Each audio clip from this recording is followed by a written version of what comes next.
क्या बोले, अभी कुछ बोलने लायक तो कुछ रहा नहीं है कि मैंने तो बोला था। फिर आप लोगों को बुरा लगता है जब मैं बोलता हूँ बच्चों को निकल जाओ इस देश से। मैं तो बोल रहा हूँ निकल जाना चाहिए। सबसे अच्छा सॉल्यूशन ये है, फाइंड अ पासपोर्ट, निकल जाओ। ये लॉज़ नहीं बदलेंगे। नमस्ते दोस्तों, स्वागत है मेरे चैनल पर। आज हम बात करेंगे कि आलोचना क्या होती है, इसे करने की हमें कितनी आज़ादी है और कुणाल कामरा का ताज़ा विवाद इसमें कैसे फिट होता है। तो चलिए शुरू करते हैं। आलोचना का मतलब, सबसे पहले आलोचना क्या है? आसान भाषा में कहें तो किसी की गलतियां या कमियां निकालना और उस पर अपनी राय देना।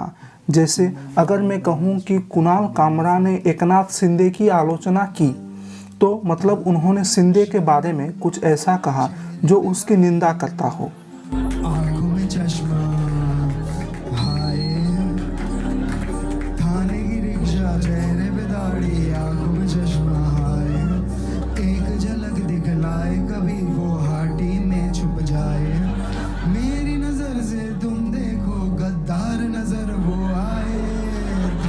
ये नकारात्मक भी हो सकती है, जैसे फिल्म की बुराई करना, या सकारात्मक जैसे सुझाव देना। लेकिन क्या हम जो चाहें वो बोल सकते हैं? इसके लिए संविधान के नियम हैं।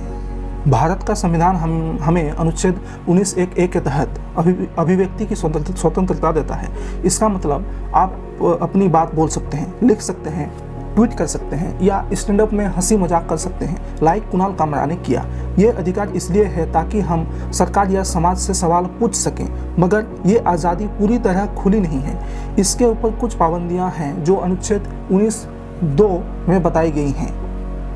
अनुच्छेद 19(2) कहता है कि आपकी आज़ादी पर रोक लग सकती है अगर आपकी बात देश की एकता को नुकसान पहुंचाए, राज्य की सुरक्षा खतरे में डाले, विदेशों से रिश्ते बिगाड़े, शांति भंग करे, नैतिकता के खिलाफ हो, कोर्ट की अवमानना करे, किसी की मानहानि करे या अपराध को बढ़ावा दे। मतलब बोलने की आज़ादी है, लेकिन उसकी एक सीमा है।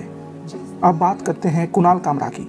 हाल ही में उनके शो नया भारत में उन्होंने एकनाथ शिंदे को गद्दार कहा, क्योंकि शिंदे ने 2022 में शिवसेना से बगावत की थी। विकास आघाड़ी सरकार, शिवसेना, एनसीपी और कांग्रेस, तीन पार्टीज के कोलेशन से बनी ये सरकार अब गिर चुकी है। शिवसेना के चीफ उद्धव ठाकरे ने रिजाइन कर दिया है एज द चीफ मिनिस्टर। लेकिन सबसे हैरानी की बात यह है कि महाराष्ट्र के नए चीफ मिनिस्टर बने हैं एक और शिवसेना के ही पॉलिटिशियन, एकनाथ शिंदे। एकनाथ शिंदे और कई शिवसेना एमएलए ने साथ में मिलकर अपनी ही पार्टी के खिलाफ रेबेल किया, अपनी पुरानी अलायंस वाली सरकार को गिराया और नई अलायंस के साथ एक नई सरकार बनी। कुछ लोग यहाँ पर कहते हैं कि एकनाथ ने उद्धव ठाकरे को बैक स्टैप किया है सत्ता के लालच में, ग्रीड ऑफ पावर के नाम पर। कुछ कहते हैं कि यहाँ पर बीजेपी ने हॉर्स ट्रेडिंग करके करोड़ों में इन एमएलएस को खरीदा। और तीसरा, कुछ लोग कहते हैं कि यहाँ पर आइडियोलॉजिकल लड़ाई है। उद्धव ठाकरे बाला साहेब ठाकरे की हिंदुत्व वाली विचारधारा से दूर होते जा रहे थे और एकनाथ शिंदे पार्टी को वापस उस आइडियोलॉजी पर लाना चाहते हैं। कुछ लोगों का यह भी मानना है कि ये तीनों के तीनों कारण सच हो सकते हैं। उनकी अभिव्यक्ति की आज़ादी थी 19(1)(a), लेकिन शिंदे गुट ने इसे मानहानि और उकसाने वाला बताया, जो अनुच्छेद 19(2) के तहत गलत हो सकता है। एफआईआर हुई, स्टूडियो में तोड़फोड़ हुई और अब कोर्ट तय करेगा कि क्या कामरा ने हद पार की।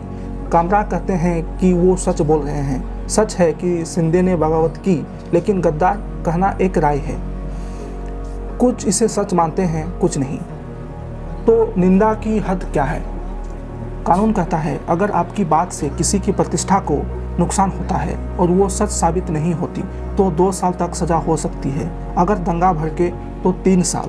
कुणाल का मामला कोर्ट में जाएगा और सच वही तय होगा, लेकिन सच का जवाब आपके सामने, आपके अपने नज़रिए पर भी डिपेंड करता है। धन्यवाद।